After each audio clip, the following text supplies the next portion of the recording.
Le chemin de la tranquillité Ashwagosha. Le but de cette discipline est double, amener à l'arrêt toutes les pensées troublantes, et toutes les pensées distinctives sont troublantes, calmer toutes les humeurs et les émotions absorbantes, de façon qu'il soit possible de concentrer l'esprit aux fins de méditation et de prise de conscience.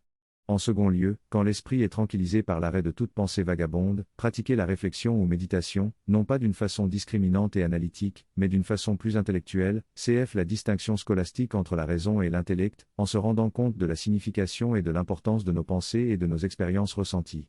Par cette double pratique de l'arrêt et de la prise de conscience, notre foi, qui a déjà été éveillée, se développera, et peu à peu les deux aspects de cette pratique se fondront l'un dans l'autre, l'esprit parfaitement tranquille, mais fort actif dans la prise de conscience. Dans le passé, on avait naturellement confiance en sa faculté de discrimination, réflexion analytique, mais celle-ci doit maintenant être extirpée et il y doit être mis fin. Ceux qui pratiquent l'arrêt doivent se retirer en quelque lieu paisible, et là, assis et redressés, chercher sincèrement à tranquilliser et à concentrer l'esprit. Tout genre d'idéations doivent être rejetées aussitôt qu'ils naissent. Il faut même se débarrasser des notions de maîtrise et de rejet. L'esprit doit devenir semblable à un miroir, réfléchissant les choses, mais ne les jugeant ni ne les conservant. Les conceptions, en elles-mêmes, n'ont pas de substance. Laissez-les naître et disparaître sans vous en préoccuper. Les conceptions naissant des sens et de l'esprit inférieur ne prendront pas forme par elles-mêmes, à moins qu'elles ne soient saisies par l'attention.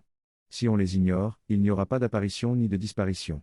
Il en est de même des conditions extérieures à l'esprit. Il ne faut pas leur permettre d'absorber votre attention et d'empêcher ainsi votre pratique. L'esprit ne peut être absolument vide, et comme les pensées provenant des sens et de l'esprit inférieur sont rejetées et ignorées, il faut y suppléer par la mentation convenable. La question se pose alors, qu'est-ce que la mentation convenable ? La réponse est celle-ci, la mentation convenable est la prise de conscience de l'esprit lui-même, de sa pure essence non différenciée.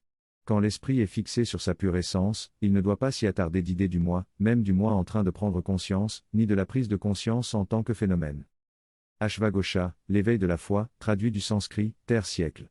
Cité par Aldous Huxley dans son ouvrage, La philosophie éternelle, Plomb, 1959, réédition, 1977.